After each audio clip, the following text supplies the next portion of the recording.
Now you'll see, and I hope that you can see it, he has a newspaper that says Emmett Till. Now we had a big discussion with my editor about Emmett, because my editor did say, I don't know that Emmett's important, and I said, well, since I'm the writer, I do. And I'm sure that, well, there's some things you have to fight for, some things you don't, but this Emmett was important. Emmett stays in the story, because what we have is in 1954, May 17th, 1954, we have a 9-0 decision by the Supreme Court of the United States that separate is inherently unequal. And the South's response to that, particularly Mississippi's response to this, the South's response was massive resistance, but Mississippi's response is going to be the murder of a little 14-year-old boy. And what they're going to do is they're going to show you, no matter what you say about your children going to school with my children, that's not going to happen. We're going to kill them. So we have Emmett Till, who was sent by his mother from Chicago down to stay with his granduncle, Mose Wright. And his mother thought like anybody. I have a 38-year-old son right now, but he used to be 14. And when you think about it, Emmett had just turned 14 in July. And we know these to be explosive children, that young men who are home alone all day long in places like, they're going to do something that's going to make you crazy. So she was very happy to have him go to Mississippi thinking he'll be safe.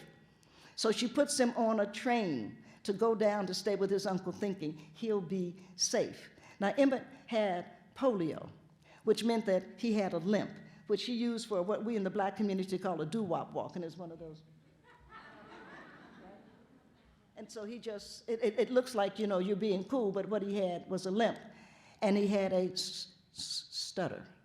And so anybody knows 14-year-old black boys with limps and stutters are going to cause problems. So he gets to Mississippi, and he has what is called money, which is probably meaning he had what? She had given, maybe gave him $5 or something, because now we're talking a place called Money, Mississippi, where people pick cotton all day long for $1 a day. So Emmett is going to have more flexibility than his cousins, and he's trying to show off for his cousins. He's the northerner, he's the boy from Chicago. So he's saying things to them like, I have white girlfriends. He doesn't even have a girlfriend, he's 14-year-olds. And so they were teasing him, and they were saying, well, you know, if you know so much about white girls, there's a white girl in the store. Her name's going to be Carolyn Bryant. Why don't you go in there and say something to her? Now, Carolyn ended up testifying what we all know to be a lie. I grew up in the era of segregation. Maybe some of you did. When you went into a store in segregation, what you did is you walked in, you black, you just a kid. I used to like a cookie, and it was a windmill cookie. I don't know if you ever seen that, a little windmill cookie. And they used to sell them 2 for a penny. So you walk in, let's say you have a nickel. Let me give myself some money here. I have a nickel. And so I put the nickel on the counter. And I say, may I have, or can, whatever the word is going to be, I want a penny's worth of windmill cookies, which means I'm going to get 2 windmill cookies. She takes my nickel, right, goes to get my windmill cookies, brings them back, and puts my 4 cents there. She withdraws her hand as I have withdrawn mine. When she does, I then reach and get my change and my windmill cookies. That's the way it went. There's no exchange of hands. There's no, like today, clerks put money back in your hand. That was never, ever, ever going to happen. So when Carolyn Bryant said Emmett grabbed her, that could not have happened. He obviously said something. But considering that he had a stutter, what could he have said? Bye, baby, or hi, baby, right? Because he can't even make a long sentence. He's got this stutter. But nonetheless, her husband, who was away in Louisiana shrimping, when he gets back, somebody said to him, what you going to do about that boy? And his name is going to be Roy Bryant. And Roy says, what boy? He said, the boy that did all that stuff to your wife. And he didn't do anything, he just said something. So at 2 o'clock in the morning, Roy Bryant, who was the wife of Caroline, and J.W. Milam, his half-brother, go and knock on Mose Wright's door. People don't come to your door at 2 o'clock in the morning, except for one person, that's to kill you. They don't come to talk to you. They don't come to show you. They come to kill you. And Mose recognized when they knocked on the door, Mose said, who's there? And he took, because there's no shame in this thing, he took, Roy Bryant had the flashlight, because they're out in the field, and flashed it on his face. He said, it's me, Mr. Bryant. And he said, what do you want? He said, I want that boy from Chicago. Mose immediately knows that there's a problem, so he's buying as much time. He's hemming and hawing and hemming and hawing. And finally, he said, well, there are a couple of boys here. And he's hoping to do something, be able to find some way out of this thing. And Roy says to him, we want the one that did all that talking. All that talking. Like Malcolm X did all that talking. You shoot him down, that's all he did. Like Martin Luther King did all that talking. And so they take this 14-year-old child, and they take him back to J.W. Milam's barn.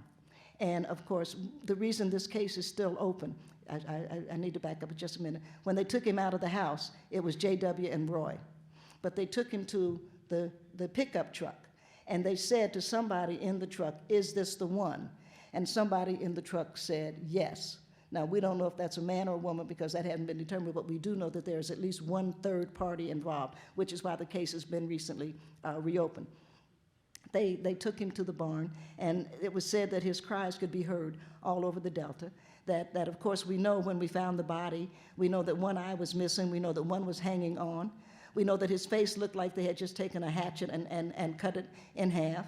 Even worse, we knew that there was a hole in the head that was assumed to be a bullet hole, but when we again did the autopsy, we found out, no, it was a drill. There was some kind of drill that was used. That was a terrible, terrible situation. J.W. Milam and Roy Bryant both knew whatever had happened in that barn, whatever had taken hold of them, needed to stop there.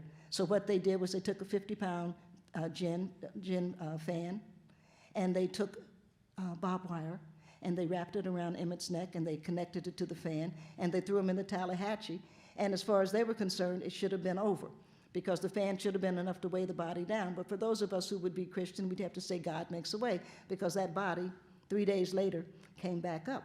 So the boy that was fishing found the body. Now, the sheriff is being a bigot, because he was. The sheriff is saying to Emmett's mother, who is now in Mississippi, "What do you want?" She said, "It's my son." And of course, Emmett had a finger on, his father's name was Lewis Till. He had a ring on that said LT, which was Lewis Till, and the ring was still on his finger when he was found. But she's a mother, I'm a mother. Some of you are mother. She didn't need anything to know that that was her son. The sheriff said, we don't even know if it's black or white, which of course was disingenuous of him, because what he did was to send the body over to the black funeral home, to the Century Funeral Home, which was in Greenville, because it was. And then he said, we're going to bury it here. And she was saying, "No, I want Emmett home." And a group of men, who are some of the finest men in America, called the Pullman Porters. The Pullman Porters went to Mrs. Bradley, she was at that point, and said to her, "What can we do?" Because everybody recognized how awful this was. And she said, "I want Emmett home." Well, Century Funeral Home is about 1,000 yards from the railroad tracks. So when the northbound train came through, they stopped the train. And they got the casket and they put it on the train. It stunk, by the way. Everybody talks about the smell because you had a rotten body there.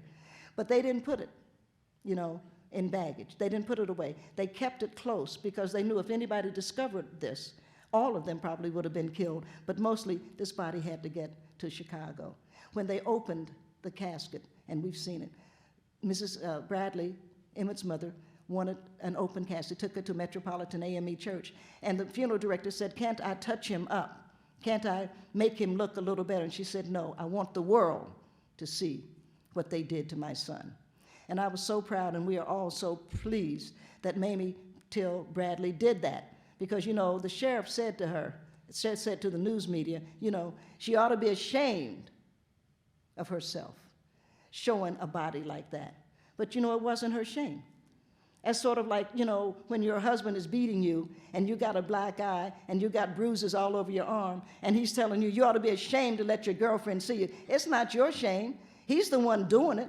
It's like when you get raped or something, and God forbid that you should. But you get raped, and all of a sudden, you're supposed to not talk about it because you should be ashamed that you got raped. It's the fool that raped you that should be ashamed, and it's important that Mamie Till gave that shame back where it belonged, because it wasn't her shame. It was the shame of the people that did it. It's true.